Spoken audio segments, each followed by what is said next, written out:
I have always hated the woods at night. There is something about the absolute pitch black darkness out there that messes with your head. Your brain starts creating shapes in the shadows, and every snapping branch sounds like a footstep. But 4 years ago, I learned that what you should really be afraid of isn't the woods, it's what comes out of them. At the time, I was 21 years old, a junior in college, and completely broke. I was surviving on instant ramen and picking up whatever odd jobs I could find on campus. That's when I saw a flyer on the library bulletin board. House sitter needed, weekend gig, $500. I called the number immediately. The guy who answered introduced himself as Dr. Eris, a retired professor who lived about 40 minutes off campus in a heavily wooded, wealthy suburb in Washington state. He was taking his wife out of town for their anniversary and just needed someone to feed their 2 golden retrievers and keep an eye on the place. It sounded like the easiest $500 I would ever make. When I drove up to the house that Friday afternoon, my jaw dropped. It was one of those ultra-modern, custom-built mansions, the kind with sharp angles, a flat roof, and massive floor-to-ceiling windows on every single wall. It was beautiful, but as the professor gave me the tour, I couldn't shake a weird feeling of being exposed. With all that glass, anyone standing in the thick pine trees surrounding the property could see every move you made, but you wouldn't be able to see them. Before he left, Dr. Eris showed me the house's security system. Everything, the lights, the thermostat, the locks, the cameras, was controlled by a tablet mounted to the wall in the kitchen. The house locks itself at 10 p.m., he told me, handing me a small piece of paper with a 4-digit PIN. If you need to let the dogs out after that, just type this into the tablet. And don't worry about the motion alerts on the perimeter cameras. It's usually just deer. The first night was completely fine. I ordered a pizza, watched a movie on their massive TV, and went to sleep in the guest bedroom. The second night, however, was when things took a turn. It was around 11:30 p.m. A heavy rainstorm had rolled in, and the wind was howling through the pines, slapping wet branches against the glass windows. I was sitting on the living room sofa, playing a game on my phone, with the 2 dogs asleep at my feet. Suddenly, my phone vibrated with an email notification. It was from the house's automated security system, forwarded to the email address Dr. Eris had set up for me. Alert: motion detected at back patio camera. I remembered what the professor said about the deer, so I didn't panic. But out of sheer curiosity, I got up and walked into the dark kitchen to check the wall-mounted tablet. I tapped the screen, and the live feed from the back patio popped up. The camera was equipped with night vision, casting the footage in a grainy, glowing green tint. The rain was coming down hard, blurring the lens slightly. I stared at the screen, looking for an animal. Instead, I saw a person. My blood immediately ran cold. Standing right at the edge of the woods, where the tree line met the manicured lawn, was a tall figure. He was wearing a dark, hooded rain poncho. He wasn't walking toward the house. He was just standing completely still in the freezing rain, facing the massive glass windows of the living room, facing me. I ducked down instinctively, my heart hammering against my ribs. Even though the lights in the kitchen were off, the glow of the tablet illuminated my face. I realized with a sickening drop in my stomach that if I could see him on the camera, he could probably see me looking back at him. I stayed crouched on the floor, watching the screen. He didn't move for 5 straight minutes. He just stood there, letting the rain batter him. Then, the camera feed abruptly froze. A little spinning wheel appeared in the center of the screen, followed by the words, "Camera offline." Panic set in. I quickly checked the other cameras on the tablet. The front door camera, offline. The driveway camera, offline. Someone had cut the Wi-Fi outside. I grabbed my phone to call 911, but as I dialed the numbers, I heard a sound that made my breath catch in my throat. Beep, click. It was the unmistakable sound of the heavy electronic deadbolt on the front door unlocking. I stared at the tablet. The icon for the front door had changed from a red padlock to a green, open one. Trembling, I reached up and tapped the icon, typing in the 4-digit PIN the professor had given me to lock it again. Beep, click. The door locked. I let out a breath I didn't know I was holding. But 3 seconds later, beep, click, the door unlocked again.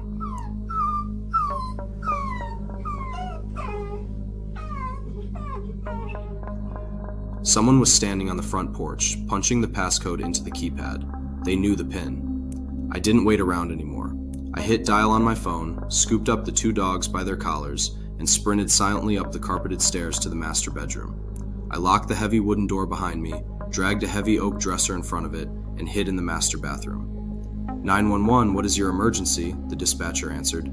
Someone is breaking into my house, I whispered, tears of absolute terror stinging my eyes. I gave her the address, my voice shaking so badly I could barely form the words.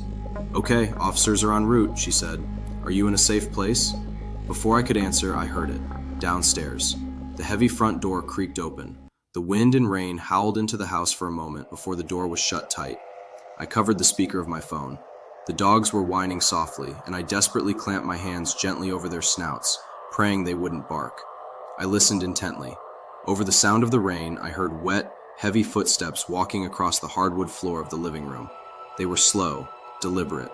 The person wasn't rushing to steal a TV or grab valuables. They were looking for something specific. Then, the footsteps moved to the bottom of the stairs. Creak. They were coming up. My chest was tight. I felt like I was going to pass out from the lack of oxygen. The footsteps reached the second floor landing and stopped right outside the master bedroom door. I could hear the person breathing heavily through their nose. The brass doorknob slowly turned, but the lock held. Then, the door pushed inward, hitting the heavy oak dresser I had shoved against it. There was a long, agonizing silence. Then, a voice spoke from the hallway. It was a man's voice, but it sounded bizarrely calm, almost conversational. I know you're in there, the voice said. The tablet downstairs told me exactly which doors are locked. A sob escaped my throat. I couldn't stop it. Suddenly, the red and blue flashing lights of police cruisers reflected against the bathroom window. Sirens blared as they pulled up the long driveway. The person outside the door didn't panic. I just heard the footsteps quickly retreat down the hall, followed by the sound of a window shattering in the guest bedroom. When the police finally cleared the house and knocked on the bedroom door, I had to be practically carried out. I was shaking so violently I couldn't stand straight. They searched the entire property. The man was gone, having jumped from the second-story window onto the soft, muddy grass below and escaped into the dense woods. But that isn't the scariest part of this story. When the police brought in a tech specialist the next morning to check the smart home security logs, they found out why the front door had been unlocking. The man on the front porch wasn't punching the code into the keypad outside.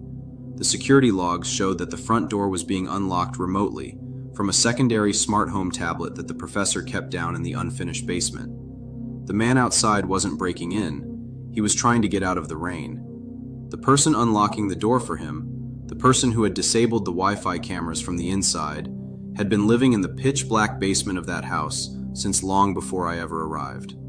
I still have nightmares about what would have happened if I had just ignored that first camera notification and gone to sleep. I never went back to that house, and to this day, I refuse to live anywhere near the woods.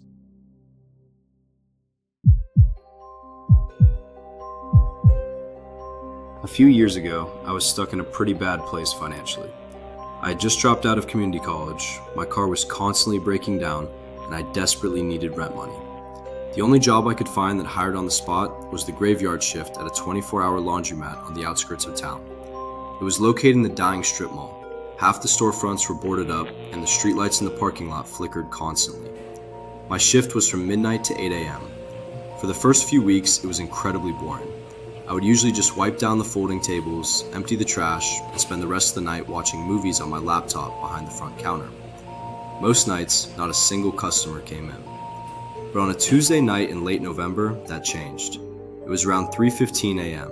It was freezing outside, and the glass double doors at the front of the laundromat were fogged up from the heat of the dryers. I was sitting on a stool behind the register, half asleep, and the little bell above the door chimed. I looked up. A tall, extremely thin man walked in. He was wearing a faded gray hoodie with the hood pulled up and dark jeans stained with what looked like thick, dried mud. He was carrying a plastic laundry basket. Usually, when people come in at that hour, they just want to get their laundry done and leave. But there was something immediately off about this guy. As he walked across the linoleum floor, his basket made a strange clanking noise. It sounded heavy. It didn't sound like clothes. It sounded like a pile of loose metal tools. He didn't walk toward the washing machines. Instead, he walked straight to the center of the room and sat down in one of the plastic waiting chairs. He placed the heavy basket on the floor next to him. Then, he turned his head and stared directly at me. He didn't say a word. He just sat there, completely motionless, staring at me from across the room. I felt a sudden, sharp knot in my stomach. The laundromat was dead silent except for the low hum of the fluorescent lights. I tried to act normal. I looked back down at my laptop, pretending to be busy, but I kept an eye on him through my peripheral vision. 10 minutes went by. He didn't move. He didn't touch his basket. I slowly reached under the counter and gripped the heavy metal flashlight we kept there for emergencies. I cleared my throat. "Hey man," I called out, my voice sounding a little shaky. "You need change for the machines?" He didn't answer. He just slowly blinked. I decided to just ignore him and hope he was just a weird guy trying to stay warm. I reached up with my right hand to scratch the back of my neck. Exactly 3 seconds later, the man slowly raised his right hand and scratched the back of his neck. I froze. My heart started beating a little faster. To test it, I picked up a pen from the counter with my left hand and tapped it twice against the wood. Tap, tap. I watched him. 1, 2, 3 seconds passed. Then, the man raised his left hand, index finger extended, and tapped the plastic armrest of his chair twice. Tap, tap. He was mimicking me. He was perfectly mirroring my movements, just with a strange, deliberate delay. A wave of pure dread washed over me. We were completely alone. The nearest open business was a gas station 2 miles down the highway, and my phone was sitting on the counter, out of arm's reach. I decided I needed to get up and lock myself in the employee break room in the back. I slowly stood up from my stool. 3 seconds later, the man stood up from his chair. I took a step backward toward the hallway. He took a step forward. Panic completely took over. I grabbed my phone, turned around, and sprinted into the back hallway, slamming the heavy wooden door of the break room shut. I locked the deadbolt and backed away, my hands shaking violently as I dialed 911. The dispatcher answered, and I quickly whispered my location, telling her there was a crazy person in the store threatening me. She told me to stay on the line and that a patrol car was 3 minutes away. I stood in the dark break room, listening to the other side of the door. I expected to hear him banging on it, trying to get in, but there was nothing, just total silence. 3 of the longest minutes of my life passed before I heard the sirens pull into the parking lot. I heard the front doors open and the heavy boots of the police officers walking onto the linoleum floor. "Police! Anyone in here?" A deep voice shouted. I slowly unlocked the break room door and peeked out. 2 officers were standing in the main area with their hands resting on their holsters. The man was gone. I rushed out and told them everything that had happened. They searched the bathrooms, the back alley, and the surrounding parking lot, but there was no sign of him. He had just vanished into the freezing night. "Are you sure you didn't just fall asleep and imagine it, kid?" one of the officers asked, looking a little annoyed. "I'm positive," I insisted. "Check the security cameras." We went behind the counter and I pulled up the footage from the camera pointing at the main floor. The officers leaned in to watch. The black and white video showed the man walking in at exactly 3:15 a.m. It showed him sitting down. It showed him mirroring my movements. But then, the video showed what happened after I ran into the back room. The man didn't follow me. Instead, he calmly walked over to the front counter and leaned over it, looking exactly at the spot where I had been sitting just seconds before. Then, he reached into his hoodie pocket and pulled something out. Even on the grainy footage, it was unmistakable. It was a thick, coiled piece of wire with wooden handles on each end. A garrote wire. He stretched the wire tight between his hands, staring at the empty stool. He stood there for about a minute, practicing the motion of pulling it backward, before casually turning around, picking up his heavy basket, and walking out the front door. I quit my job on the spot that night. I don't know who that man was, or what was clanking around in that basket, but I know for a fact that if I hadn't run into that back room when I did, I wouldn't be here to tell this story.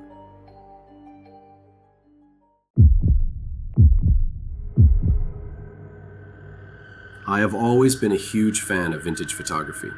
I spend hours scrolling through estate sale apps and online marketplaces looking for old film cameras. Most of the time, sellers know what their stuff is worth, but every once in a while, you find someone who is just trying to clear out their attic and has no idea they are selling a $500 camera for $50. That is exactly what I thought I found 2 years ago. It was a late Sunday afternoon in October. I saw a listing for a pristine 1970s Canon AE1, and the seller only wanted $40 for it. The only catch was the location. The seller's profile said they lived out in a deeply rural part of Pennsylvania, about a 2-hour drive from my apartment. The sun was already starting to go down, but I knew if I waited until the next day, someone else would snatch it up. I messaged the seller, told him I had cash, and got the address. I grabbed my keys, hopped into my Honda Civic, and started driving. The first hour and a half was just normal highway driving, but as I got closer to the destination, the GPS told me to take an exit onto a 2-lane county road. The further I drove, the fewer houses I saw. Soon, the streetlights completely disappeared, and both sides of the road were swallowed up by dense, dark woods. My phone dinged with a notification. It was a message from the seller on the app. "Hey, the GPS usually gets confused around here. When you see the old rusted tractor on the left, take the dirt road right after it. I live at the end of it." A few minutes later, my headlights washed over a rusted, broken-down tractor sitting in tall grass. Right past it was a narrow dirt road cutting straight into the trees. My GPS screen was just showing a gray, uncharted area, but I turned onto the dirt road anyway. This was my first mistake. The road was terrible. It was full of deep potholes and large rocks, forcing me to drive at a crawling speed of about 10 miles per hour. The trees on either side were so thick and hung so low that their branches scraped against the roof of my car. It felt like I was driving into a black tunnel. I drove down this road for what felt like 10 minutes. There were no houses, no mailboxes, no lights, just endless trees. I started to get a really bad feeling in my gut. Something felt completely wrong. I stopped the car and put it in park, leaving the engine running and the headlights on. I pulled out my phone to text the seller and ask if I was going the right way. No service. The little bars at the top of my screen were completely empty. I was totally isolated. I decided the camera wasn't worth it. I was just going to turn around and go home. But the dirt road was far too narrow to do a U-turn. I would have to throw the car in reverse and slowly back out all the way to the main road. I shifted into reverse and turned around to look out my back window. That was when I noticed the headlights. Far down the dirt road behind me, a pair of headlights had just turned onto the path. Someone was following me down the dead-end road. At first, I told myself it was probably just the seller coming home, or a local resident. But then, the headlights suddenly clicked off. My heart skipped a beat. They didn't turn around. They didn't stop. The driver just turned their headlights off and kept driving toward me in the pitch-black darkness. I could only hear the faint crunching of tires on gravel getting closer and closer. Panic started to set in. I slammed my foot on the gas to drive forward, hoping I could find a clearing to turn around. My car sped down the dirt path for about 100 yards before my headlights illuminated something massive blocking the road. It was a huge pine tree. It had fallen completely across the path, making it impossible to pass. But as my headlights hit the trunk, I noticed something that made my blood run absolutely cold. The base of the tree wasn't splintered from a storm. It was completely smooth. It had been cut down with a chainsaw. This wasn't an accident. It was a trap. I slammed on the brakes. I was boxed in. The fallen tree was in front of me, and whoever was behind me was completely blocking my only way out. I looked in my rearview mirror. A beat-up, dark-colored pickup truck silently rolled to a stop about 20 feet behind my bumper. The engine cut off. I locked my doors, my hands shaking so violently I could barely hold the steering wheel. I expected guys with ski masks and baseball bats to jump out and demand my wallet. But what happened next was so much worse. The driver and passenger doors of the truck opened. 3 people stepped out into the dull red glow of my taillights. I couldn't see their faces in the dark, but they were all wearing plain clothes. They didn't rush my car. They didn't shout. They didn't have weapons. Instead, all 3 of them reached into their pockets, pulled out their cell phones, and pointed them at my car. The bright LED flashes on their phones turned on, blinding me slightly. They were recording me. They just stood there in absolute dead silence, recording my car from 20 feet away. "What do you want?" I screamed, honking my horn. They didn't flinch. They didn't say a single word. One of them slowly took a few steps closer to my trunk, keeping his phone aimed directly at my rear window. The sheer psychological terror of that silence broke something in my brain. Pure survival instinct took over. I shifted my car into reverse, braced myself. My Honda Civic flew backward and slammed violently into the front corner of the pickup truck. The sound of crunching metal echoed through the quiet woods. The impact knocked one of the people to the ground. The gap I created was barely wide enough, but I didn't care. I kept the pedal down, scraping the entire side of my car against the rusted metal of their truck, tearing my side mirror clean off. I pushed past them, the tires spinning and throwing mud everywhere, until I finally broke free. I threw the car into drive and sped blindly down the dirt road in the dark, hitting potholes so hard I thought my tires would pop. I didn't stop until I hit the main highway and found a gas station 30 miles away to call the police. The cops took my statement and sent a cruiser out to the coordinates I gave them. When they called me back the next morning, they said they found the freshly cut tree blocking the road, and they found pieces of my broken taillight in the dirt, but the truck and the 3 people were gone. The account on the selling app was deleted that same night. To this day, I have no idea who those people were or what they planned to do to me. But the part that keeps me awake at night isn't the fact that they trapped me. It's the fact that they wanted to have it on video.